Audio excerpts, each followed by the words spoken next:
Every NBA team has made decisions it regrets, ranging from trades that didn't turn out as expected to those that majorly harmed a franchise. Even though teams like the Boston Celtics and Golden State Warriors have made some fairly huge errors, and the past 3 seasons have been no exception. Now in this video, we're going to talk about the most regrettable NBA trades of the last 3 seasons. First off, we have the Kelly Oubre Jr. trade costing the Warriors $82.4 million. Golden State Warriors and Oklahoma City Thunder exchanged Kelly Oubre Jr. for a 2021 first-round selection and a 2021 second-round pick. After a disappointing 2019-20 season filled with injuries, the Warriors got Oubre to help offset Klay Thompson's performance while he was recovering from a right torn Achilles. After finishing the previous season with the NBA's worst record, Golden State now had a core of Stephen Curry, Draymond Green, Andrew Wiggins, and Oubre,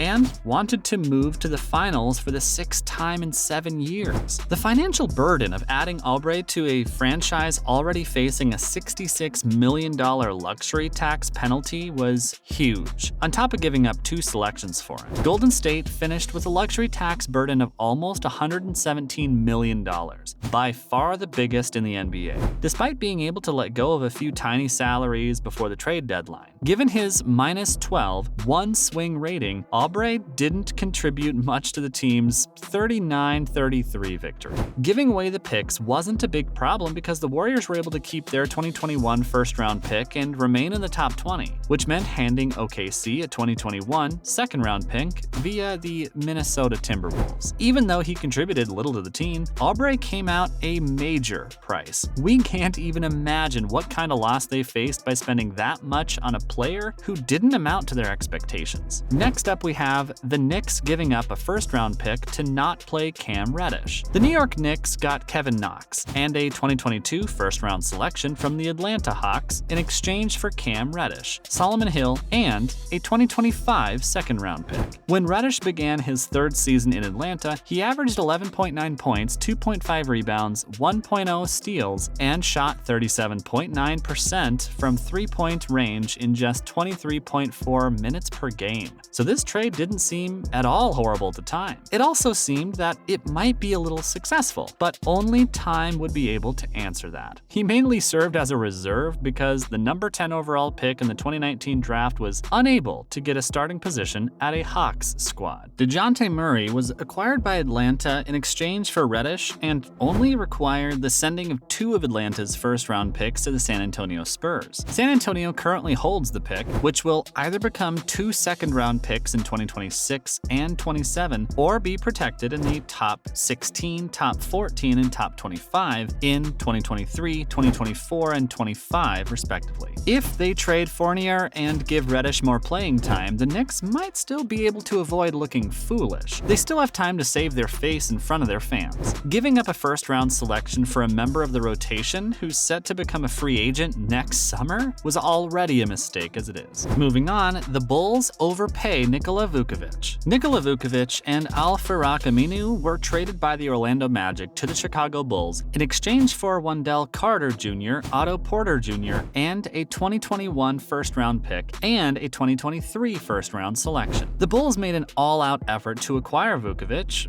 from the Magic at the 2021 trade deadline because they were eager to elevate their team to the playoffs and surround Zach LaVine with quality that could help them win now rather than wait until he becomes an unrestricted free agent in 16 months. At the time of the trade, the season center was loading the stat sheet for the poor Magic and added a much-needed offensive partner to play with LaVine. But sadly, Chicago paid a high price for their wish. Vucevic is a gifted offensive center for a Bulls team that finished 23rd in team defense last year, but he is a mediocre rim protector and overall defender. Vucevic was 30th with a 63.8% shooting tolerance among the 37 centers who blocked 250 or more shots at the rim in 2021-22. Carter performed much better for Orlando, finishing in 19th place with a surrendered shooting percentage of 57.4%. The Bulls have an offensive-minded center when what they actually wanted was a rim protector rather than Carter, Wagner, and a 2023 first-round pick from Chicago, whereas the Magic have those players. For Chicago, the move seemed doubtful in the beginning, and things things don't seem to be getting better as time passes. Now for Celtics dump Desmond Bane to dodge the luxury tax. Desmond Bane and Enes Kanter were traded by the Celtics to the Grizzlies, while Mario Hezonja was traded by the Trailblazers to the Memphis Grizzlies. In order to improve its young core, which had already made it to the Eastern Conference Finals 3 times in the previous 4 seasons, the Celtics had 3 first-round picks in the 2020 NBA Draft. After picking Peyton Pritchard at number 26 and Aaron Nesmith at number 14, Boston knew that if it added the salary of another first-round pick, it would be subject to the luxury tax. With Bane bursting in his second season as the starting shooting guard to averaging 18.2 points, 4.4 rebounds, 2.7 assists, and 1.2 steals, the trade has proven to be a steal for Memphis. The NBA's second-best three-point shooter overall, Bane's 43.6% accuracy rate was also the 6th best in the league. Now, it's clear that Boston got the wrong rookies.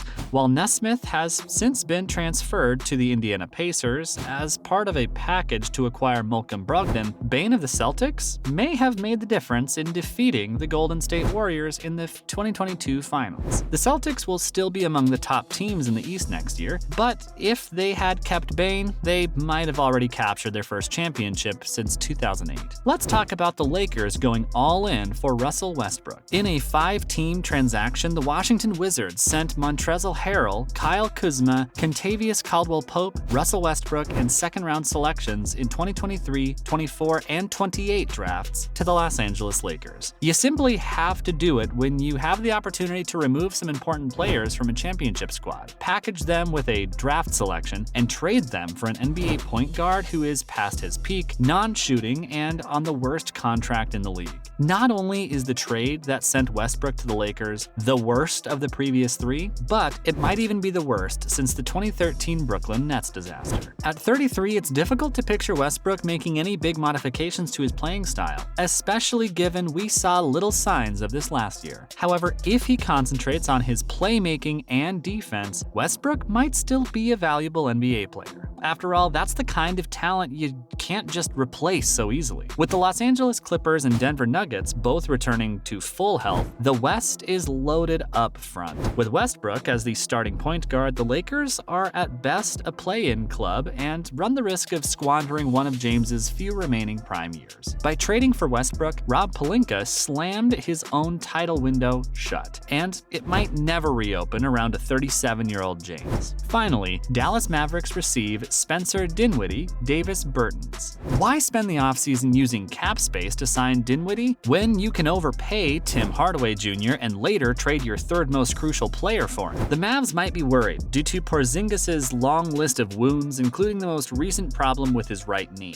Or maybe they merely wanted to divide his compensation between 2 players. Either way, the Mavs are returning the deal's worst contract. Bertans had a remaining balance of $49 million and 3 years on the books. Even when he's in a slump, his value's obvious, and Dallas has the resources to pay him more than barely or not at all. For a club, though, trading your greatest rim protector for a defensive train disaster is quite the flex. Jason Kidd, the head coach of the Mavericks, has shown a better willingness to move his team's stalwarts off the ball, which is to his credit. Dinwiddie, however, has not performed well enough to bring about the replacement of one of the league's top players. The Mavs are taking a significant risk here, with no certain reward. Does this mean that they fear Jalen Brunson will sign with another team after his contract expires, or that moving Porzingis, who has 2 years left on his contract, is more difficult than moving Dinwiddie, who has an expiring contract? Do KP and Luka really detest one another that much? We're not impressed in the least. That's all for this video. Which trade do you think is the most regrettable? Let us know in the comments below. Don't forget to like this video and subscribe to our channel for more exciting content in the future. Thanks for watching. See you next time.